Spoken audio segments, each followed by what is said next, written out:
আপনারা শুনছেন horror story with চঞ্চল। কাল্পনিক ভূতের অসাধারণ সমস্ত কাহিনী। ভূত যখন কথা বলে।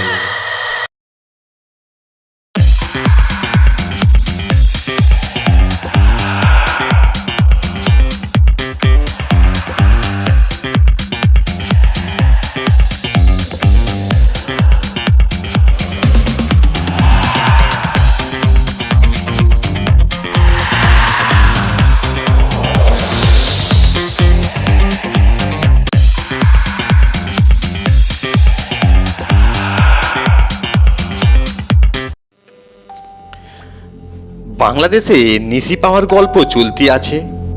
সত্যি মিথ্যে জানি নে, কিন্তু একটা বিচিত্র অভিজ্ঞতার কাহিনী বলি। এই ঘটনা কি করে ঘটলো তা আজও আমার কাছে দুর্বোধ্য। গোদাগাড়ি ঘাট থেকে কাটিহার পর্যন্ত মিটার গেজের যে ব্রাঞ্চ লাইন আছে, সে পথে যারা গেছেন তারা অনেকেই ছোট একটি স্টেশনকে লক্ষ্য করে থাকবেন। স্টেশনটির নাম বিচিত্র বুলবুলচণ্ডী। নামের এমন গুরুচণ্ডালী সচরাচর দেখতে পাওয়া যায় না। যখনকার কথা বলছি, অর্থাৎ বছর 10 আগে, সেই সময় সবেই স্টেশনটি তৈরি হয়েছে। একটি ছোট্ট টিলার উপর একখানা ওয়াগান, তখন একধারে স্টেশন এবং স্টেশন মাস্টারের কোয়ার্টার। স্টেশন থেকে প্রায় 25-30 ফুট নিচে নামলে সমতল মাটি, তার পাশ দিয়ে নদী, আর দূরে কাছে শালবন। গ্রাম অনেকখানি দূরে, যতটা মনে পড়ছে ক্রোশখানিকের এদিকে নয়। এক কথায় অখণ্ড নির্জনতার ভেতরে এক টুকরো নিঃসঙ্গ স্টেশন। শরতের এক বিকেলে মালদাহ শহর থেকে স্টেশনে এসে আমি নামলুম। এখান থেকে 14-15 মাইল দূরে দিনাজপুর জেলার একটি বড় বন্দর আমার গন্তব্যস্থান। সাধারণত স্টেশনের নিচেই নদীর ধারে বরাবর গরু গাড়ি দাঁড়িয়ে থাকে ভাড়াটের প্রত্যাশায়।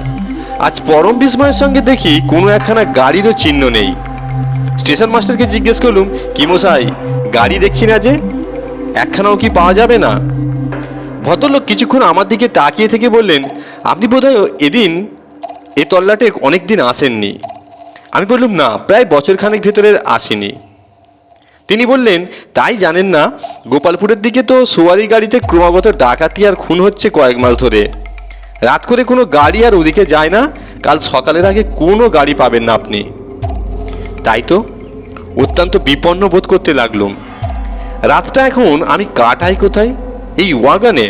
স্টেশন মাস্টারের পা ছড়িয়ে শোবার মতো জায়গায় এখানে কুলোই কিনা সন্দেহ। কিন্তু গ্রামে যাব, সেখানে কেই বা আমাকে চেনে, আর কেনই বা আশ্রয় দেবে? এমন সময় পেছন থেকে কণ্ঠস্বর শুনতে পেলুম, আরে ভায়া যে! তাকিয়ে দেখি জগদীশবাবু, আমার দূর সম্পর্কের আত্মীয় তিনি। আর সবচেয়ে বড় কথা, আমি যেখানে যাব সেইখানেই তিনি থাকেন, ব্যবসা করেন। বললুম, পলাশপুর যাবেন বুঝি? তিনি বললেন, নইলে আর এখানে মরতে এলুম কেন? বললুম, ভালোই হলো, কিন্তু গাড়ি তো পাওয়া যাচ্ছে না, যাবেন কি করে? তিনি বললেন, কেন, স্রেফ হন্টন যোগে? রাজি আছো 15 মাইল হাঁটতে? তাহলে বেরিয়ে পড়ো আমার সঙ্গে। বললুম, 15-20 মাইল হাঁটা আমার অভ্যেস আছে, কিন্তু পথে যে ডাকাতের উৎপাত হয়েছে শুনছি। জগদীশবাবু বললেন, পায়ে হাঁটা মানুষকে ওরা ধরে না, আর যদি এসেই পড়ে তাহলে হাতের আংটি আর ঘড়িটা খুলে দিও, 2-4টে চড় চাপড়ের উপর দিয়েই পার পেয়ে যাবে।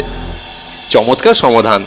ডাকাতের চড় চাপড় কখনো খায়নি, কিন্তু সে যে আমাদের ড্রিল মাস্টারের চড়ের চাইতে আরও কিছু গুরুবার হবে, সেটা অনুমান করার মতো বুদ্ধি আমার আছে। কিন্তু কি আর করা যাবে? নাস্তিক মানুষ আমি। আপাতত বেরিয়ে পড়লুম দুর্গা নাম জপ করতে করতেই।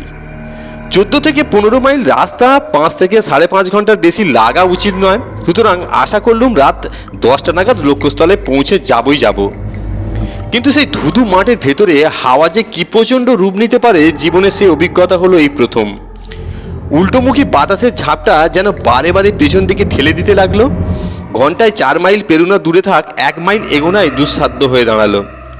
সুতরাং রাত 10:30টায় পৌঁছে যাওয়া তো দূরের কথা, মাইল আসতেই দেখি ঘড়ির কাঁটা 10টার কাছাকাছি।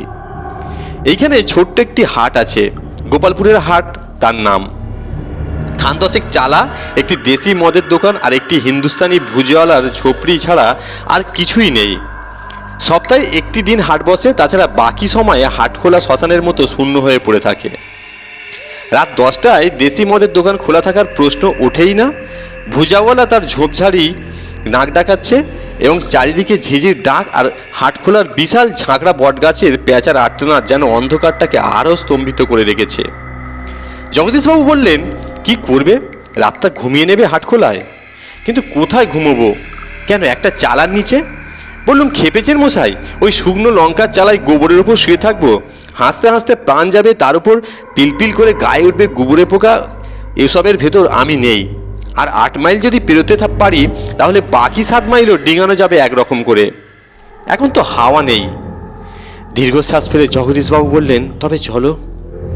বুঝলাম ওরা নড়তে ইচ্ছা নেই, কিন্তু আমি ভাবছিলুম আর ঘন্টা 3 হাঁটলেই অন্তত একটা নরম বিছানা পাওয়া যাবে।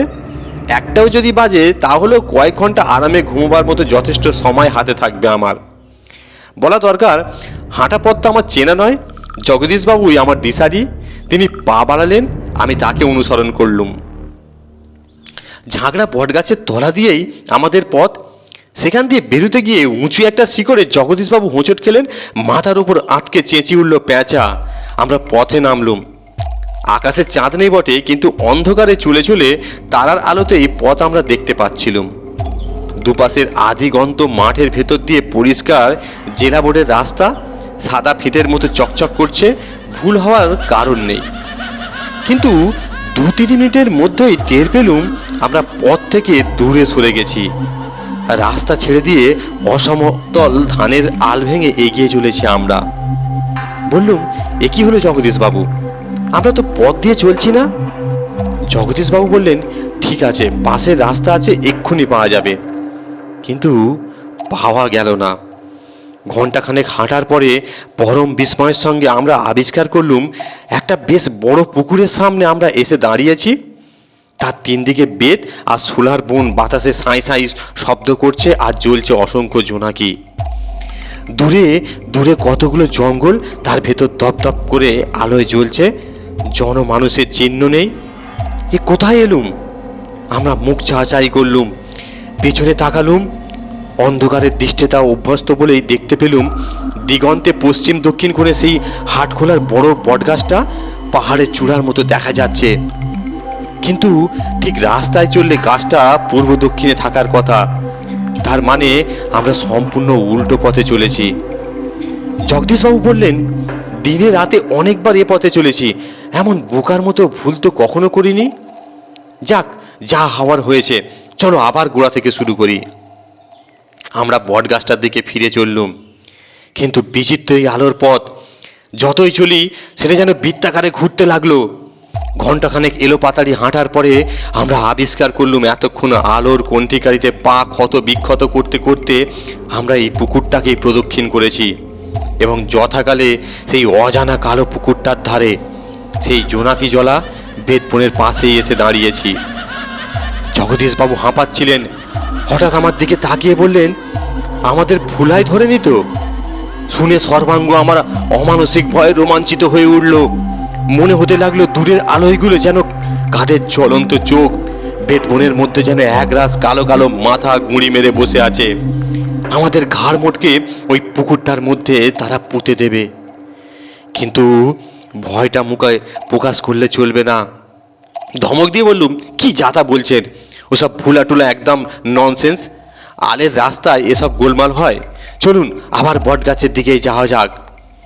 কণ্ঠিকারির কাঁটায় পা তখন আর কিছুই নেই, জুতো তো আগেই হাতে নিয়েছি। এখন মনে হচ্ছে হাঁটু দুটো যেন ছিঁড়ে পড়ছে, যন্ত্রণায় টনটন করছে কোমর। কিন্তু এই আলোর উপর কোনো মতেই বসে পড়া চলে না, কারণ এই অঞ্চলের আল গোখরো অসাধারণ বিষাক্ত। প্রবল ইচ্ছা শক্তির জোরেই বোধহয় শেষ পর্যন্ত আমরা আবার হাটখোলায় পৌঁছে গেলুম। বটগাছটার তলা দিয়ে সাদা ফিতের মতো উজ্জ্বল দীর্ঘ পথ পড়ে আছে, এমন স্পষ্ট। এত বড় রাস্তাটা আমরা হারালাম কি করে? আমরা পথে পা দিলুম, কিন্তু আশ্চর্য, দুপা এগোতেই কে যেন তলা থেকে রাস্তাটা আমাদের টেনে সরিয়ে নিলে। অসহায়ভাবে আবিষ্কার করলুম কখন আমরা আবার সেই আলের উপরই উঠে পড়েছি।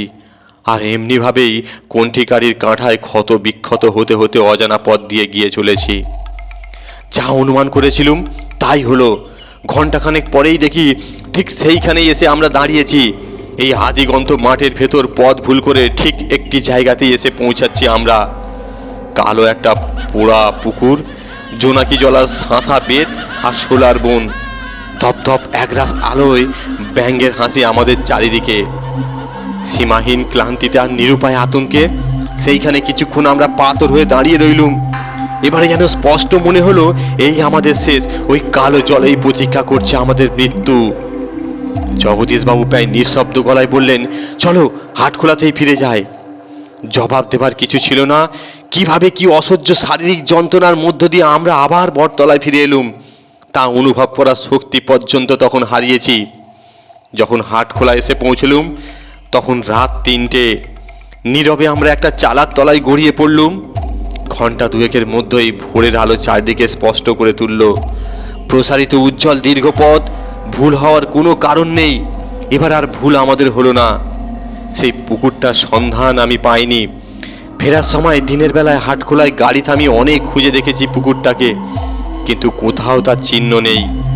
কালো রাত্রিতে সে কালো অন্ধকারেই হারিয়ে গেছে হয়তোবা। ধন্যবাদ। আপনারা সুস্থ থাকুন, ভালো থাকুন, আর অনুগ্রহ করে আমার চ্যানেলটি সাবস্ক্রাইব করুন।